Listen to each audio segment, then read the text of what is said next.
Hey guys नमस्कार, आप लोगों का टॉप 10 क्लासेस के प्यारे से यूट्यूब फैमिली पर स्वागत है। तो गाइस आज की लेक्चर में हम लोग बात करने वाले हैं कक्षा 12 की भौतिक विज्ञान की अध्याय नंबर 6 का। दोस्तों आज की टॉपिक है को प्रणालिका के कारण स्वप्रेरण या प्रेरकत्व की बात कर लिया जाए। आज के टॉपिक में हम दो टॉपिकों का अध्ययन करने वाले हैं। आज की लेक्चर में वो दो चीजें क्या रहने वाली दोस्तों, एक तो है आपका प्रणालिका के कारण स्वप्रेरकत्व या स्वप्रेरण गुणांक, अगला यही रहेगा पर वहां कुंडली के कारण हो जाएगा।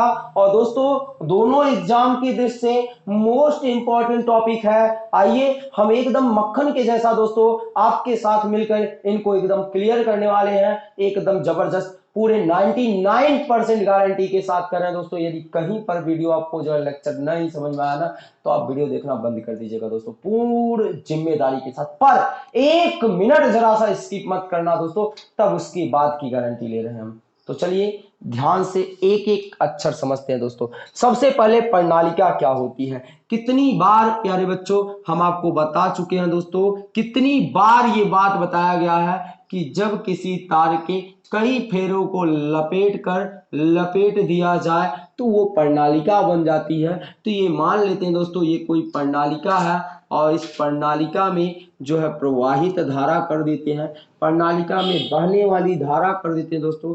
ये प्लस और माइनस सिरे से जोड़ देते हैं जिससे कि प्रणालिका में आई नामक धारा प्रवाहित होने लगती है।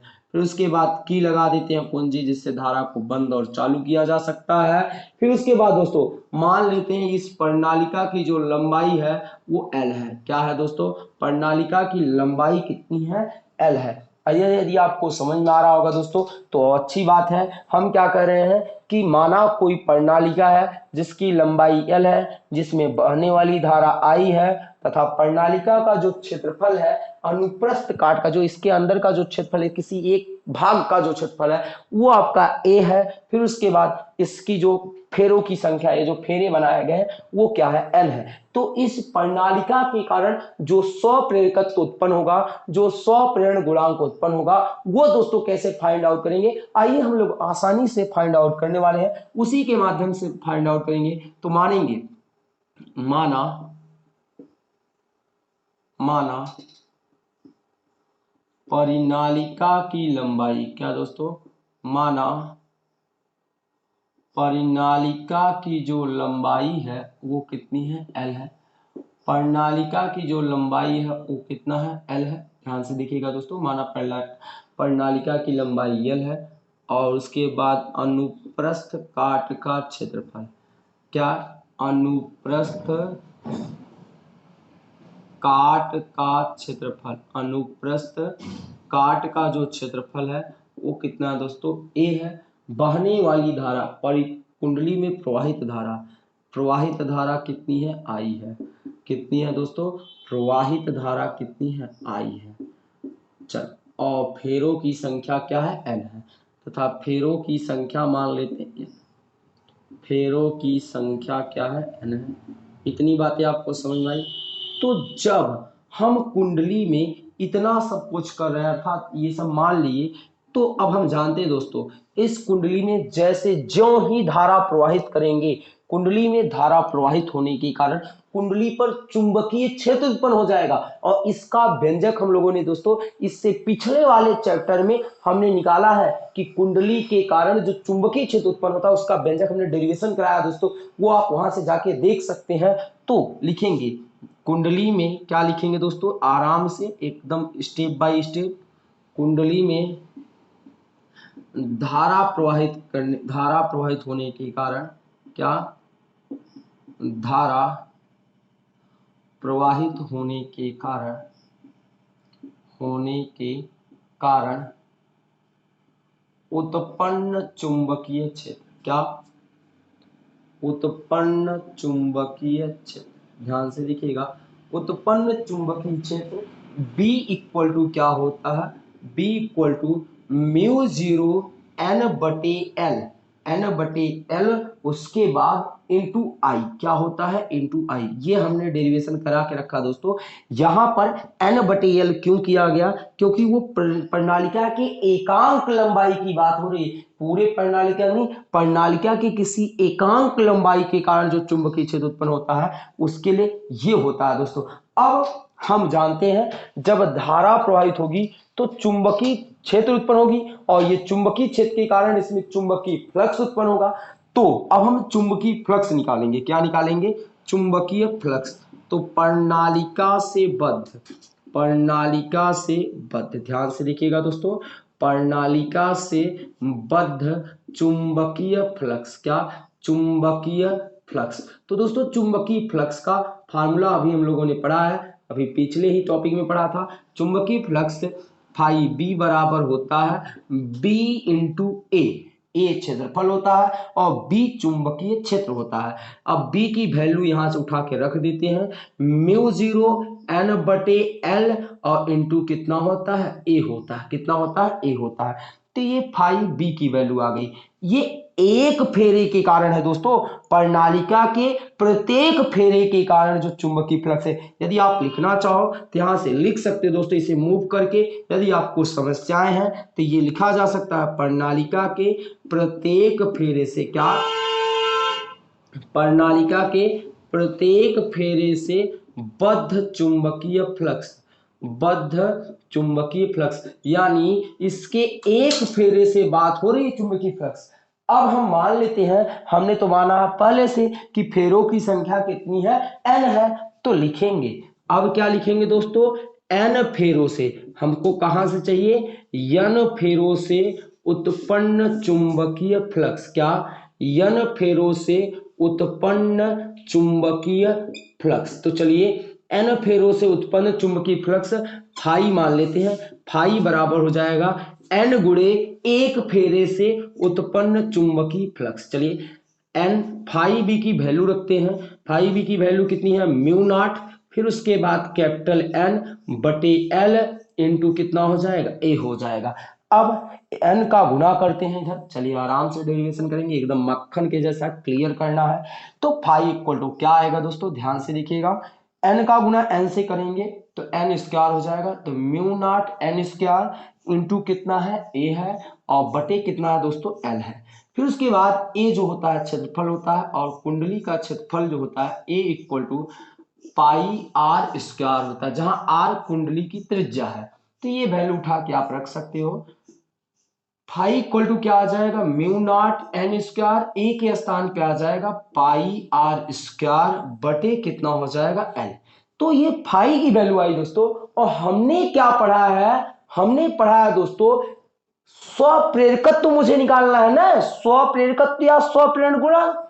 तो हम जानते हैं, क्या जानते हैं दोस्तों, हम जानते हैं, आप भी जानते हो, यदि आपने पिछला लेक्चर देखा होगा, हम जानते हैं L इक्वल टू स्वप्रेरकत्व इक्वल टू फाई बटे क्या होता है दोस्तों, फाई बटे आई होता है, यानी चुंबकीय फ्लक्स और धारा का अनुपात। तो फाई का मान यहाँ पर है दोस्तों, देखिए कितना है, μ0 n स्क्वायर, उसके बाद इंटू पाई आर स्क्वायर बटे ये आपका कितना है L है, बटे L इंटू कितना है आई। ये आई से एक आई आपका क्या हो जाएगा, कैंसिल होगा दोस्तों।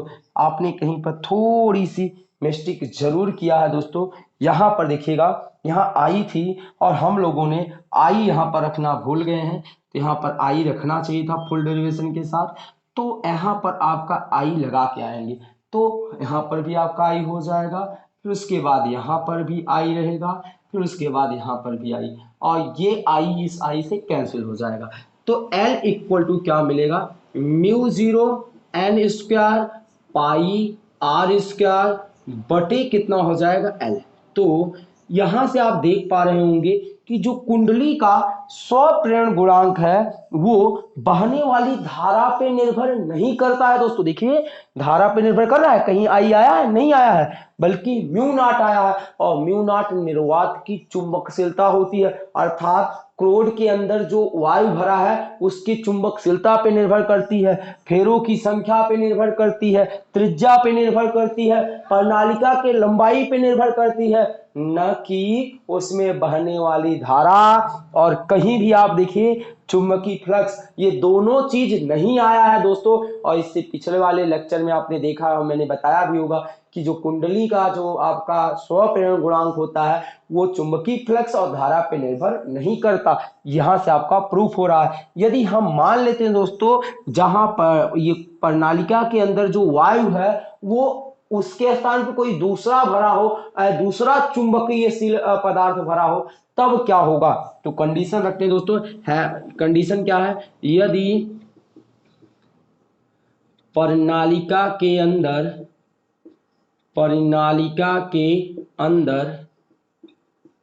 म्यू आर का चुंबकशीलता, म्यू आर का चुंबकशील वाला पदार्थ भरा हो, चुंबकशील वाला पदार्थ भरा हो, तब क्या होगा।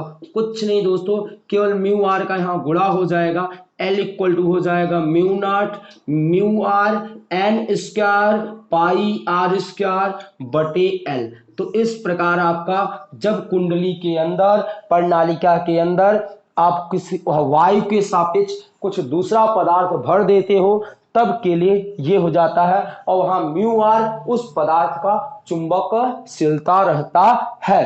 तो इस प्रकार दोस्तों आपकी ये जो है प्रणालिका के कारण जो स्वप्रेरकत्व था और स्वप्रेरण गुणांक दोनों एक ही चीज होते हैं। आप इन दोनों में से किसी एक के आपके एग्जाम में जरूर पूछता है, तो दोस्तों इस प्रकार आप इसको ज्ञात कर सकते हो। एक बार पुनः हम इसको दोहरा दे रहे हैं जिससे कहीं भी कोई डाउट छूटा हो तो वो मक्खन के जैसा आपका क्लियर हो जाना चाहिए। दोस्तों सबसे पहले मुझे करना क्या है, मुझे एक प्रणालिका लेनी है जिसकी लंबाई मैंने मान लिया L है और उसमें फेरों की संख्या कितनी है दोस्तों, N है, और इसके अनुप्रस्थ काट का जो क्षेत्रफल है वो A है और फेरों की संख्या कितनी है, N है। अब मुझे पता है कि जब प्रणालिका में हम दोस्तों धारा प्रवाहित करते हैं तो चुंबकीय क्षेत्र उत्पन्न होता है, वो चुंबकीय क्षेत्र इसके बराबर होगी। ये हमने इससे चौथे चैप्टर में हमने पढ़ा है।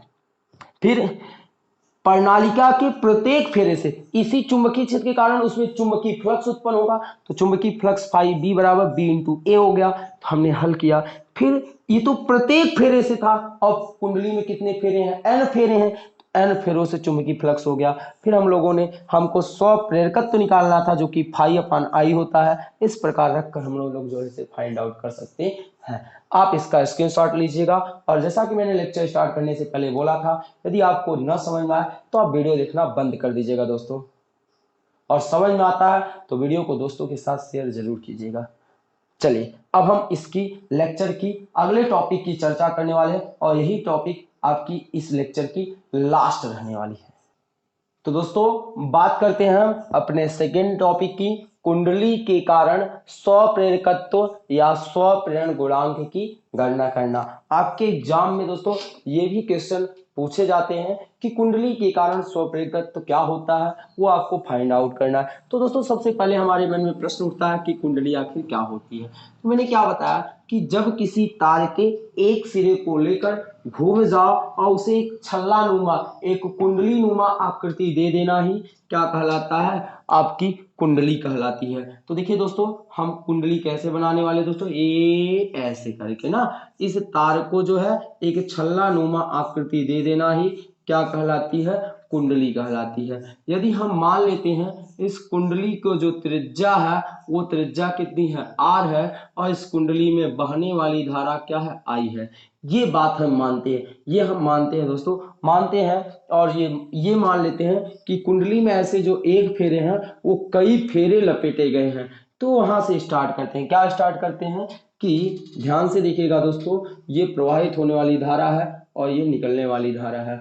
तो लिखेंगे, क्या लिखेंगे, माना, सबसे पहले माना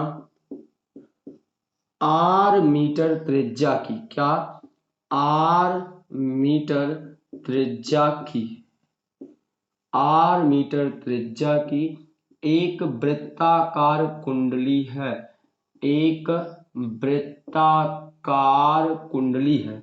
क्या है? एक वृत्ताकार कुंडली है। ठीक, एक वृत्ताकार कुंडली है जिसमें क्या दोस्तों, जिसमें प्रवाहित धारा आई है। क्या है? जिसमें प्रवाहित धारा, क्या? जिसमें प्रवाहित धारा आई है। जिसमें प्रवाहित धारा क्या है? आई है। ये ध्यान दीजिएगा, प्रवाहित धारा क्या है? आई है। ठीक, और मान लेते हैं तथा फेरों की संख्या n है, तथा फेरों की जो संख्या है n है। फेरों की संख्या क्या है? n है। अब एक बात ध्यान से समझना, जैसे ही इसमें आप धारा प्रवाहित करोगे इस कुंडली में एक चुंबकीय क्षेत्र उत्पन्न हो जाएगा। तो ये बात लिखते हैं, क्या लिखते हैं? कुंडली में धारा प्रवाहित करने के कारण, क्या? धारा प्रवाहित करने के कारण, क्या? धारा प्रवाहित करने के कारण उत्पन्न चुंबकीय क्षेत्र। ये भी हम लोगों ने पिछले वाले चैप्टर में पढ़ा कि कुंडली के कारण जो चुंबकीय क्षेत्र उत्पन्न होता है वो किसके बराबर होता है दोस्तों? B इक्वल टू μ0 NI बटे कितना होता है? 2R होता है। कितना होता है? 2R। ये कुंडली के कारण उत्पन्न चुंबकीय क्षेत्र होता है। अब जैसे ही इस कुंडली में चुंबकीय क्षेत्र उत्पन्न होगा तो चुंबकीय क्षेत्र के कारण चुंबकीय फ्लक्स उत्पन्न होगा, क्योंकि चुंबकीय बल रेखाएं की संख्या ही तो चुंबकीय फ्लक्स कहलाता है। और चुंबकीय क्षेत्र को व्यक्त करने के लिए चुंबकीय बल रेखा को हम लोग दिखाते हैं। तो ध्यान से देखिएगा। तो गाइस बात करते हैं कि अब कुंडली में चुंबकीय क्षेत्र उत्पन्न हो चुका है और चुंबकीय क्षेत्र की वैल्यू आई है B इक्वल टू μ0 NI बटे 2R। ठीक, अब इसी चुंबकीय क्षेत्र के कारण इस कुंडली से चुंबकीय फ्लक्स उत्पन्न होगा। तो वो चुंबकीय फ्लक्स की बात करते हैं।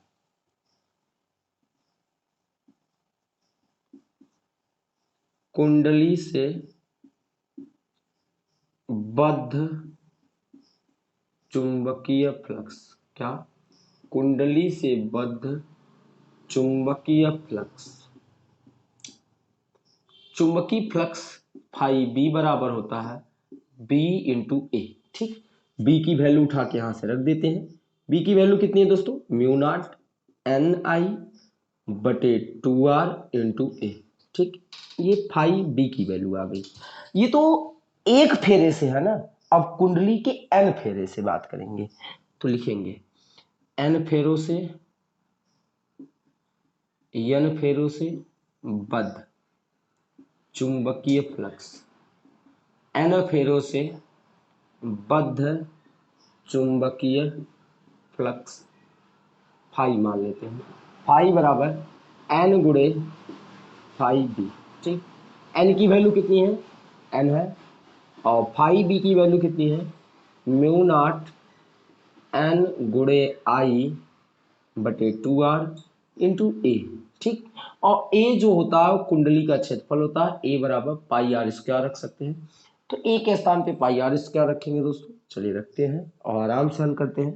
तो क्या हो जाएगा देखो, फाई इक्वल टू, ठीक, एन का गुना एन से करेंगे, एन का गुना एन से करेंगे तो एन स्क्वायर होगा।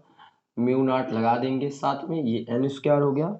फिर आई है ये आपका, और ए के स्थान पे पाई आर स्क्वायर रखना है। क्या रखना है? पाई आर स्क्वायर रखना है, और साथ में 2R है। ठीक, अब एक आर से एक आर आपका यहाँ से कैंसिल होगा, तो फाई इक्वल टू आएगा μ0 एन स्क्वायर, फिर उसके बाद आई, फिर इंटू पाई इंटू आर है बटे कितना है दोस्तों? 2 है। ये बी की फाई की वैल्यू आई। आपको फाई थोड़ा निकालना है, आपको तो निकालना है 100 प्रेरकत्व। तो 100 प्रेरकत्व क्या होता है हम जानते हैं, हम जानते हैं कि L इक्वल टू होता है फाई बटे आई। ठीक, फाई की वैल्यू उठा के रखते हैं। फाई की वैल्यू कितनी है? μ0 n square I pi into r बटे 2, और ये आई। ठीक, ये आई से आई कैंसिल हो जाएगा। तो L इक्वल टू आएगा μ0 फिर उसके बाद एन स्क्वायर है, फिर पाई है, फिर आर है बटे 2। तो ये आया कुंडली के कारण जो स्वप्रेरकत्व होता है उसका व्यंजक।